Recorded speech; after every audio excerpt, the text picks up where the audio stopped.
Hey guys, welcome to another Tops episode. Favorite Gen 7 Pokemon, not much else to say. No, really, what else is there to say? I mean, it's Gen 7 and new Pokemon shows up and some are really good looking, some actually act pretty dang cool. And some are pretty cool and I've actually used them for a main team. Now, before I go into it, first of all, and kind of the big deal, I have not really experienced every Pokemon on this generation yet. Mostly because I as of this video, have not started making teams for it. So, my opinion would most likely change if I start using every single Pokemon and battling and stuff. But right now, these are my 10 favorites. So, here we go!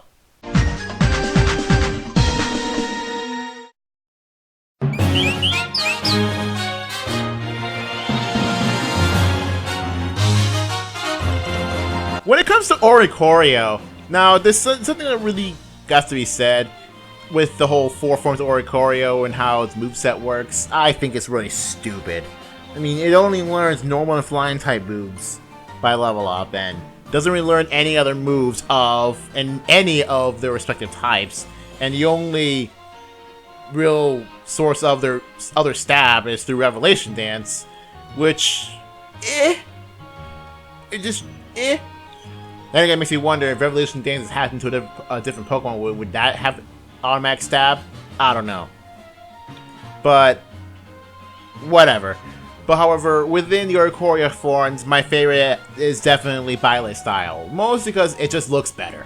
For me, it just looks better, it's resemblance that I could recognize, and I like it shiny, it's black and red, from red and black.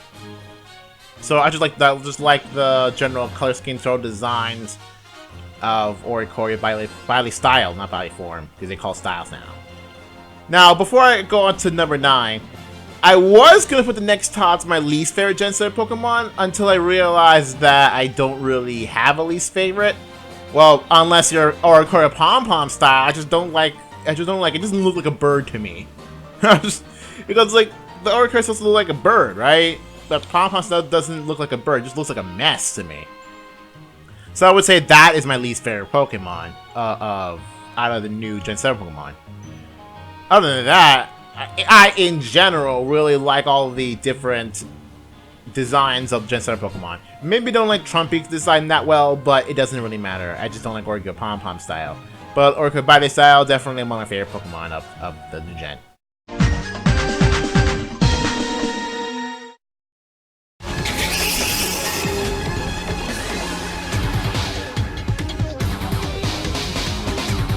Number 9! Okay, Ultra Beasts! Now, when it comes to Ultra Beasts, I think their designs are pretty interesting, and they definitely are different. They're definitely different.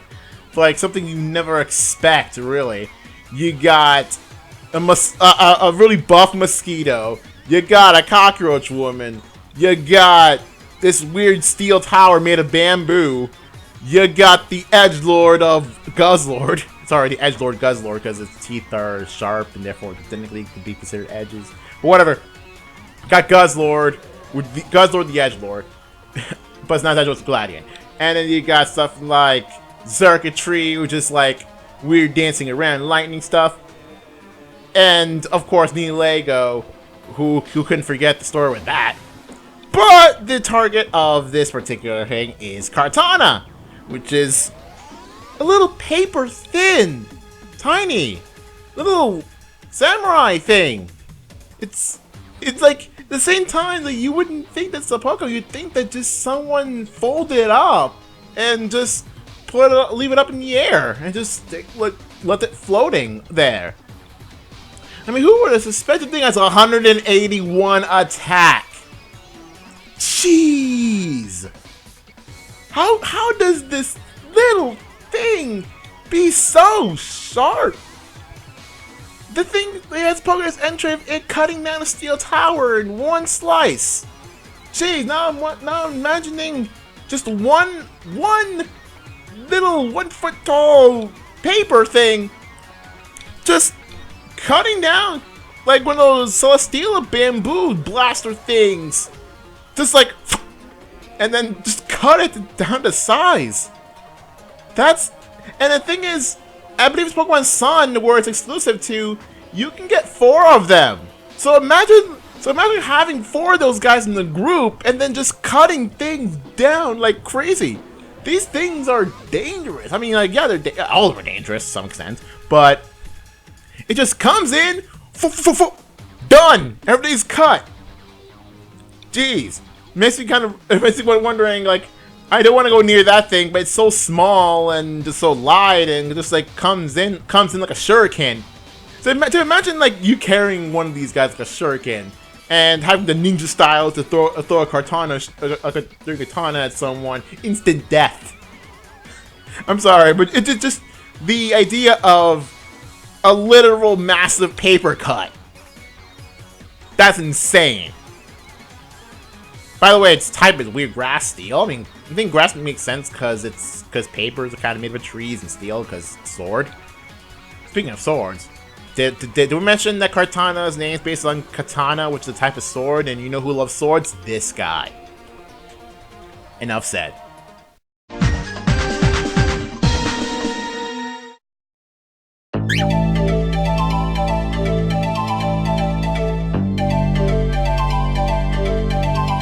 So our pseudo-legendary for our generation is the Jangmo-O line, and I just really like the first form more. It's cute. There you go. I was gonna say it's cute, and it's other evolutions are fighting type, dragon fighting type. Wow, Chris, I didn't expect your favorite type type combination would end up being a thing. So. But yeah, we got the little dragon type Jangmo-O. It has a little heart-shaped scale on its head. Come on. And its shiny form has pink in it. Come on, people. That's just cute.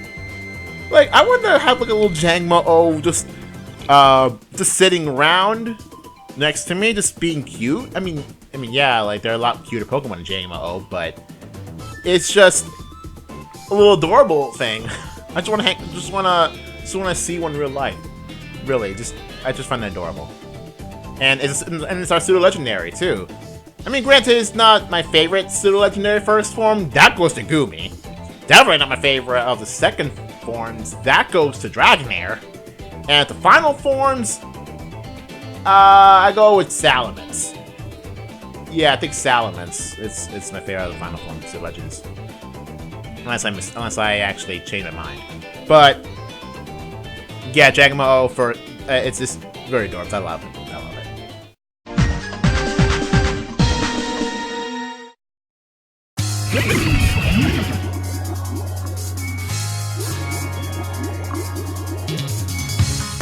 7. The first time I actually see this guy's stats. I saw this guy's stats one time, and I'm like, whoa! For that type, have that defense and that moveset. With that ability, holy crud! This is kind of amazing. Toxapex.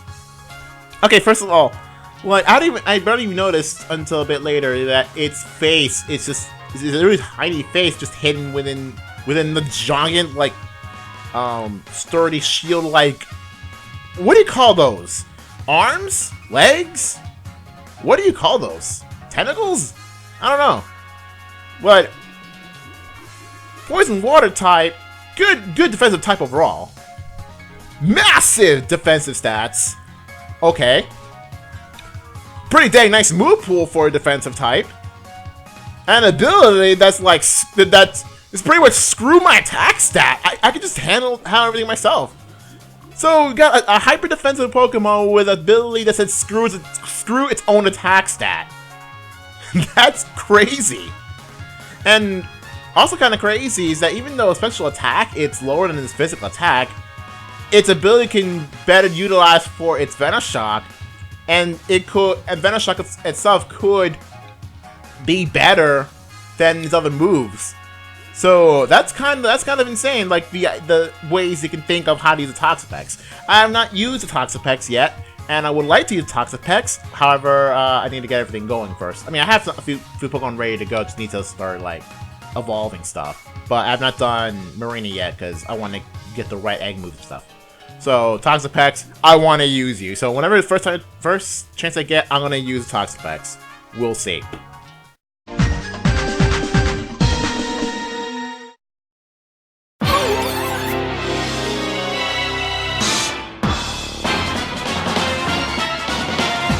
Six, like with a lot of the other Pokemon on this list, especially the upper few, when I first saw this Pokemon, I'm gonna like, I love it, I want to use it on my team, and Lurantis is the first one. So, it's a pink, not little, but sort of tall like, praying mantis plant. Okay? So, it's a plant that is based on a bug. I mean, we got bugs based on plants, freaking Pineco, but not like this. And it has it's a really cool thing. It's really good for cutting things down. I don't know if I like it more than Leavanny, but it's just like it's also like this weird little jester pants thing that it wears. It's pretty neat. Also, something I never expect to use on a freaking praying mantis plant thing, that it can use blasting zone. it has like basically a physical solar beam and its attack set to go with it. That it just goes up, has all the energy up to the air, and just slam it down. Freaking blasting zone. If I can get one competitor, I'm gonna 100% name one Squall for that. Also, you know, Totem Lurantis. I don't remember if that was more of a pain in the butt or just but Totem Lurantis is a thing and it's pretty dang insane. Now, before I go to the 5, each one of those 5 I've used in my in-game team. Granted, the number 5 slot is in my Sun in-game team, but I've all used all of them at least once in-game, so I kind of know more about them than all the others in this list. So let's go to 5.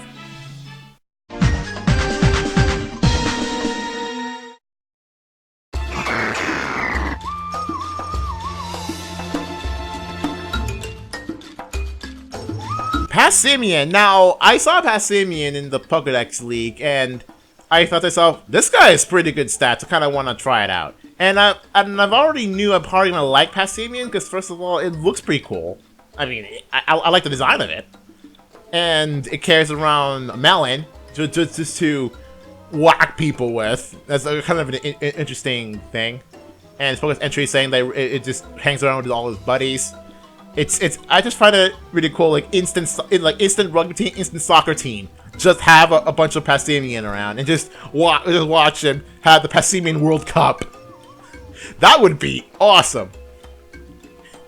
And at least one of them has to be shiny. And speaking of shiny Passimian, shiny Passimian looks pretty interesting because a lot of the shinies in Sun and Moon are either or Like, here's what I mean. A lot of shinies out of the new Pokemon are partial shinies, like where not all of their body is a different color, but only part of it. Like, for example, Stoffel has, like, the main color is black and pink. However, for the shiny, only the pink parts turned yellow. Whereas, let's say Psyduck is yellow, however, the entire body becomes blue later as a shiny. So it's kind of a weird thing where a lot of the Gen 1 through 5 Pokemon have more or less full body alternate colors, whereas Gen 6 onward has partial things. And while Passimian's more or less the case too, but the parts where it does change, it's kind of interesting. So I do consider Shiny Passimian pretty good shiny. I probably might consider getting a Shiny Passimian, but after trying Oricorio, it's just I could not do it because I actually failed in doing it. I did, however, successfully shiny hunt a Pokemon, and you probably know what it is, but I'm gonna tell that one later. But Passimian, a pretty nice fighting type, and it's pretty reliable when I played Sun, so I really do like it. I mean, it's definitely not Lantern, which I think Lantern in my Sun file is kind of a mistake. But then I never actually use Lantern much, so whatever.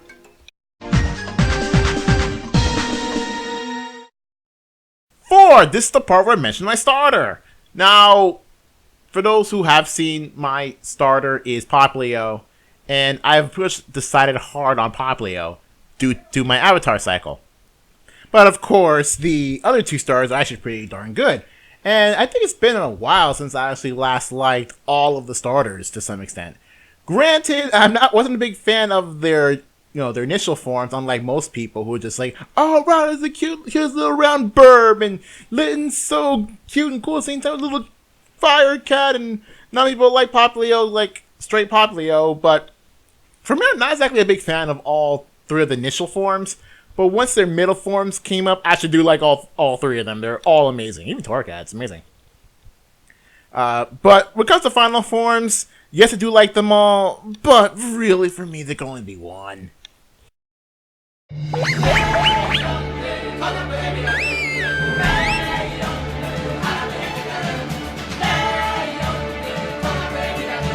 Brionne and Primarina. I put them both together because Brionne looks super cute.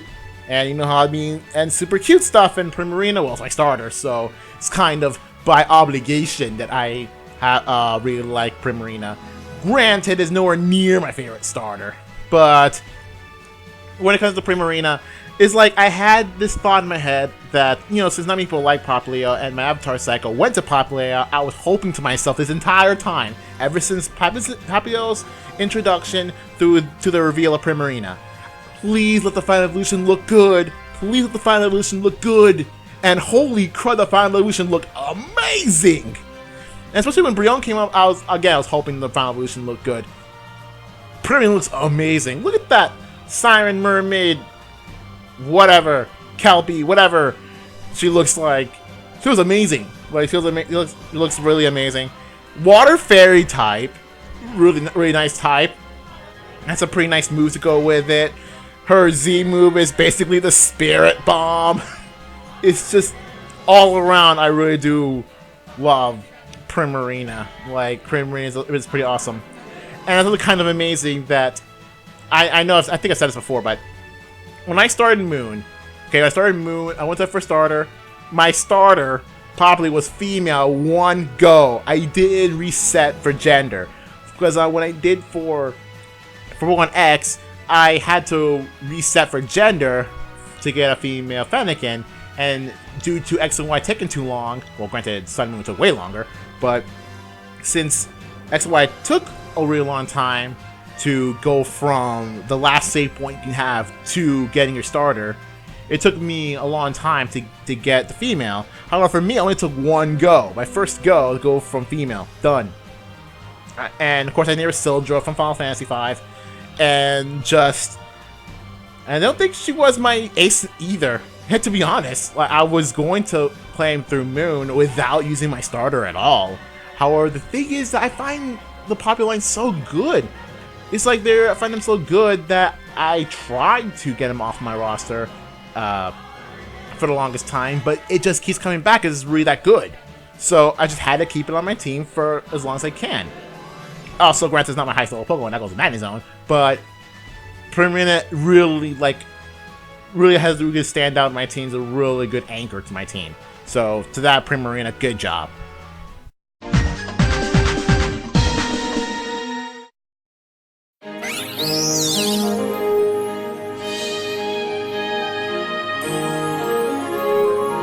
Ribombee for 3. Holy crap! Like when I saw Ribombee, I was hoping that this little bug fairy, which is well my preferred type combination I wanted in Sun and Moon, number one choice, and it ended up being the Pokemon that looks kind of stupid, since I wanted a bug fairy type to be one that doesn't evolve, but also has really good stats to make up for it, and just looks like a really good Queen Alexandria's.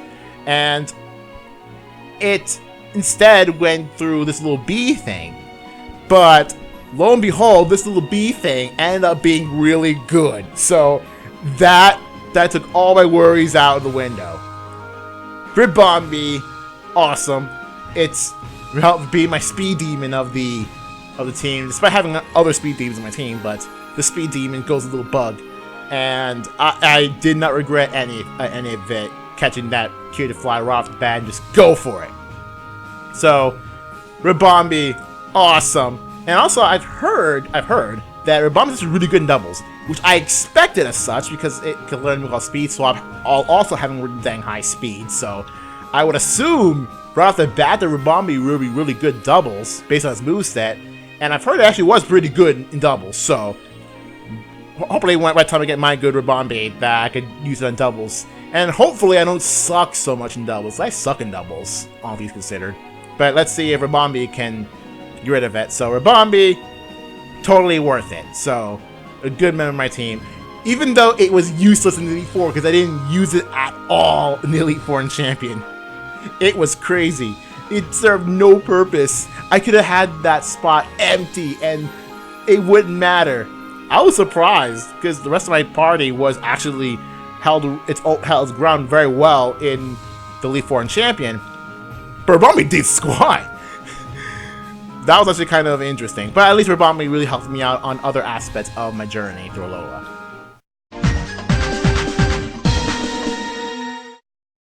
Okay, for 2, I can't do this. I can't say it very well. I can't express what I wanted to say very well. Why I would like this Pokemon. So I'm gonna let the beginning of this segment go to Fawful's minion. He has the best idea of where I'm going with this. When you generate as much appeal and as much stinking moolah as the Pokemans themselves, you can certainly afford some prepackaged Shrood. It may be all a stereotype tagged on children, but the devs know damn well their old-time kitty consumers grew up. So, now that we've all gone through puberty, how about a sexy lizard?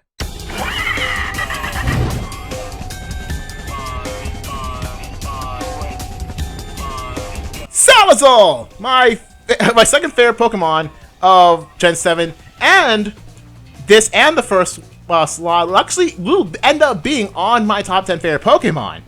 Now, let's just get off the right back to this freaking sexy lizard. Oh. I love Pokemon so much. Okay, we'll get that out of the way. Since you know how I'm kind of more or less immune to the people saying that, oh, this Pokemon is so sexualized, or why is this Pokemon looks like just look like a regular humanoid. Obviously, the Rule 34 must apply in droves, in truckloads, freaking exabytes of it.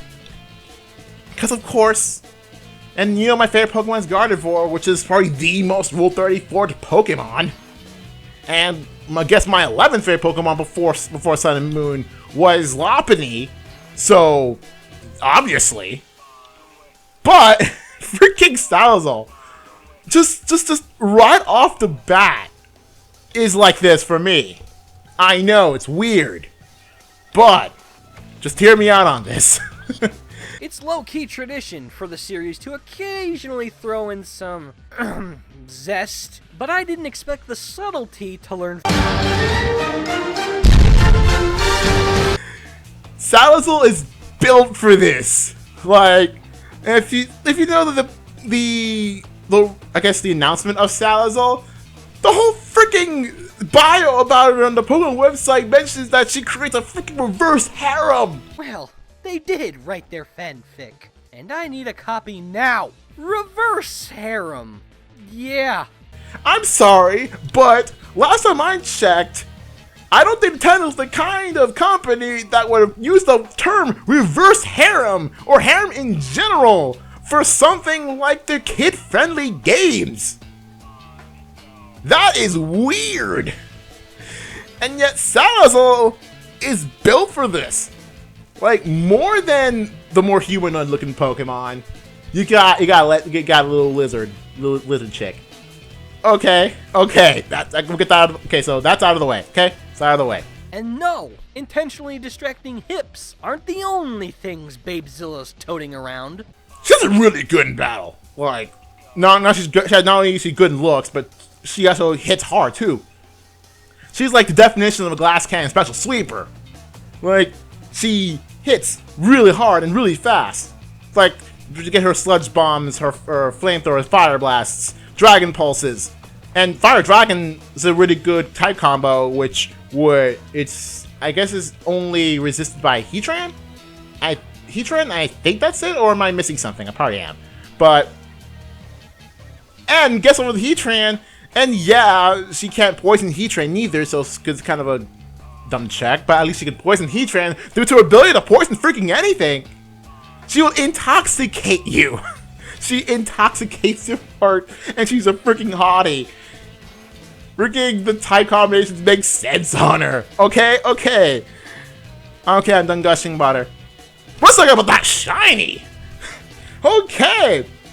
Salazzle, and by extension female Salandit, is my very first Pokemon I've successfully shiny hunted.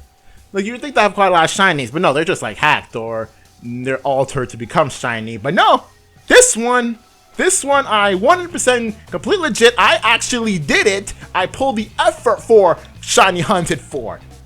And not only that, but the story of when I did it is kind of amazing too, because I shiny hunted a female Salandit during the Super Bowl, and if anything about, you know, our 2017 Super Bowl was that, well, I guess they say my team, the Patriots, were kinda sucking. They were like super sucking.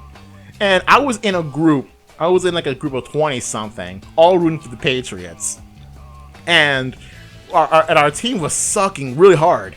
And during that time, I successfully shiny hunted a female Salandit. And holy crud, and I was like this entire time when I just got there, okay, if the Patriots lose, at least I got a consolation prize.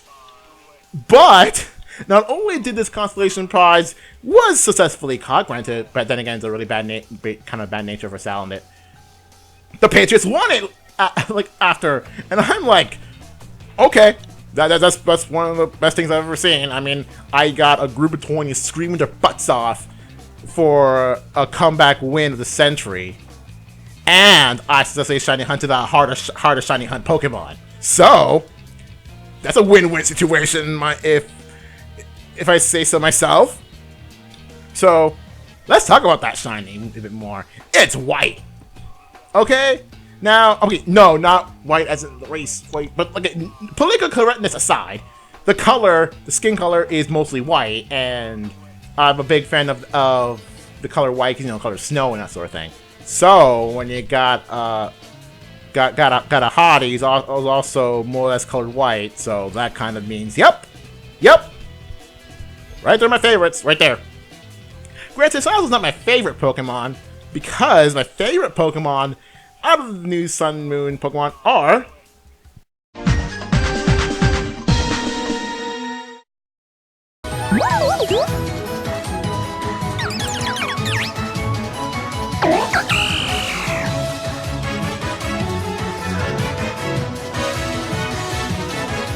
the Bounce Sweet line. And yes, it's actually the only time in this list I'm going to talk about the entire line, because for some reason, right, you would think it would be just Sarina, because Sarina is like very powerful, it's like very majestic, and you know what, me and Pokemon like the more or less all majestic to some extent. Except for Blaziken. Blaziken's cool, but I like a lot of Pokemon that look majestic. So Sarina, I guess Primarina too, sure, are really freaking majestic. So, and plus her ability is called Queenly Majesty, so that kind of puts majesty on her being. But it's not just Sarina, because for whatever reason they put this awesome looking Pokemon on a line in which I like pretty much all of the line. Heck, Gardevoir's line doesn't apply here, because you think that I like all of the line, Ralts, Curlia, Gardevoir, Glade, but I'm not as big a fan of Curlia. So in here though, I like all three members of the line. From the adorably cute round Mountsuite, heck, I like her for a little cute little roundness more than Rowlet does. I don't understand why people like Rowlet when you got another adorably cute round Pokemon that's also grass type right there. And it evolved into Steamy, which is very adorbs. Like it's like Gothita in the adorbs. It goes from like kind of weird ugly Gothita to weird, kind of a weird, ugly, but still alright Gothitelle, where Gothitelle is like the adorably cute one. Well, Steenie's also adorably cute, so that's adorably cute. I really do love the design of it, and it's just dorbs. And it evolves the Starina by learning Stomp. And let's just say that Stomp is just, I guess, the right move for a dominatrix like Starina to level up from, which is just why. It's just why, Game Freak Pokemon Company, why did you do this?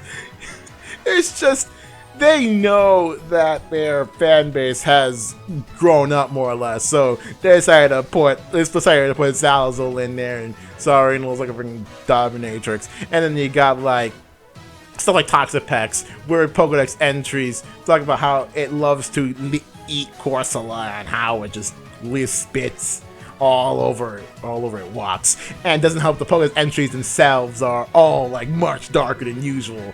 It's just you go from, okay, hold on, you go from super cute to not as cute but still very cute and adorbs to this majestic looking Pokemon.